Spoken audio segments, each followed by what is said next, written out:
Hi అండి, అందరికీ నమస్కారం. Welcome to Vijay media. ఇప్పుడే అందిన వార్త, దేశమంతటా ఏటీఎం యూజర్లకు బిగ్ షాక్ తగలనుంది. ఆర్బీఐ అయితే కొత్త రూల్స్ అయితే తీసుకొచ్చిందండి. సో దానికి సంబంధించిన పూర్తి వివరం చెప్పడం కోసం అయితే నేను ఈ వీడియో చేస్తున్నాను. వీడియోని పూర్తిగా చూస్తేనే నేను చెప్పే సమాచారం మీకు బాగా అర్థమవుతుంది. వీడియోని ఎక్కడ స్కిప్ చేయకుండా పూర్తిగా చూడండి, అప్పుడే నేను చెప్పే సమాచారం అర్థమవుతుంది. అలాగే వీడియో నచ్చితే కనుక వీడియోకి లైక్ ఇచ్చి నన్ను సపోర్ట్ చేయండి. కొత్తగా ఎవరైనా ఛానల్ చూస్తున్నట్లయితే కనుక తప్పకుండా సబ్స్క్రైబ్ చేసుకోండి, అప్పుడే నేను పెట్టే మరిన్ని లేటెస్ట్ అప్డేట్లు అనే నోటిఫికేషన్కి అయితే వస్తాయి. అలాగే వీడియోని లైక్ చేయడం వల్ల వీడియో కొంతమందికి రీచ్ అయ్యి ఇన్ఫర్మేషన్ మరికొంతమందికి అయితే రీచ్ అవుతుంది. సో లేట్ చేయకుండా ఆ వివరాలు ఏంటో చూద్దాం. ప్రస్తుతం రిజర్వ్ బ్యాంక్ మానిటరీ పాలసీ సమావేశాలు కొనసాగుతూ ఉన్నాయి. ఈ క్రమంలో కొత్త గవర్నర్ ఎంట్రీ తర్వాత వస్తున్న మొదటి సమావేశం కావడంతో ప్రజలు భారీగా ఆశలు పెట్టుకున్నారు. దాదాపు 5 ఏళ్ల తర్వాత కీలక వడ్డీ రేట్లు తగ్గింపు ఉంటుందనే అంచనాలు కొనసాగుతూ ఉన్నాయి. ఇదే క్రమంలో రిజర్వ్ బ్యాంక్ ప్రజలు ఏటీఎం క్యాష్ విత్డ్రా రూల్స్ మార్చనున్నట్లు తెలుస్తోంది. డిజిటల్ చెల్లింపుల దేశవ్యాప్తంగా విస్తరించినప్పటికీ డెబిట్ కార్డుల వినియోగం కొనసాగుతూనే ఉంది. అయితే గతంతో పోల్చితే చాలా వరకు తగ్గించిందనే చెప్పుకోవచ్చు.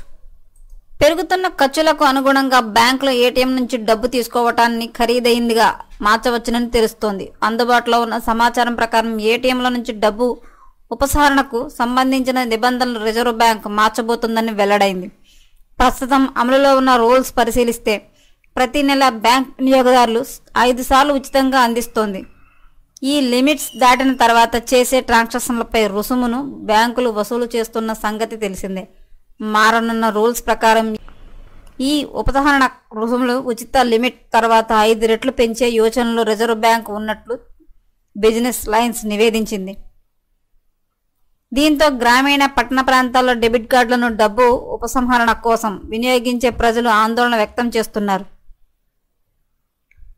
ఎన్పిసిఐ క్యాష్ విత్డ్రా రుసుమును ప్రస్తుతం ₹21 నుండి ₹22కి పెంచాలని సిఫార్సు చేసినట్టు నివేదించబడింది.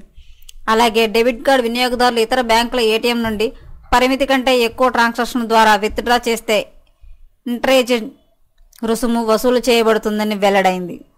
ఈ ఇంటర్చేంజ్ ఫీజును పెంచే విషయాన్ని కూడా ఆర్బీఐ పరిశీలిస్తుందని వెల్లడైంది.